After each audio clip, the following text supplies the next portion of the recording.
Baron Rothschild, who brought over the very first grapes from France back in the 1880s. Hmm.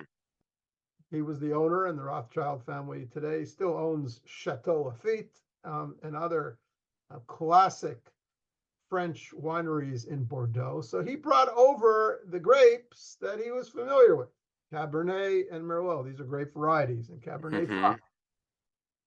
And these are the varieties that still make the great Bordeaux blends of France. And for most of the last 100 years, that's what was planted here as well.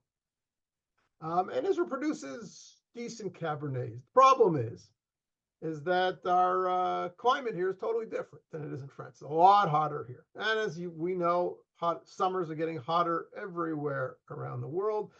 And what happens to these grapes in a very high climate is that they ripen very quickly. They become, very high in alcohol.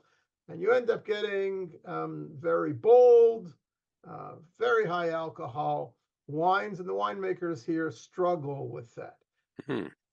Therefore, there is a new school of thought in Israeli winemaking, which argues that growing, planting, and making wines from Cabernet and Merlot, the Bordeaux, classic Bordeaux blends, is the wrong direction. We should be planting, we should be growing, and we should be making wine from grapes that will grow better in our hot climate. Grapes that are indigenous to Spain, Italy, and southern France, for example. And that's grape varieties such as Grenache, Syrah, Mourvedre, Carignan, and more.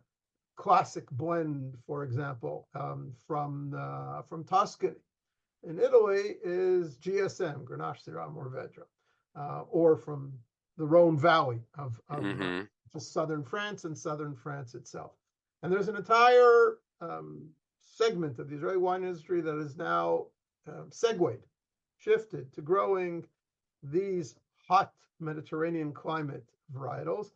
And I think that's the wave of the future for Israeli winemaking. We're never really going to compete with Bordeaux in France for the greatest Cabernets in the world. We can compete, I think, for great GSMs. I have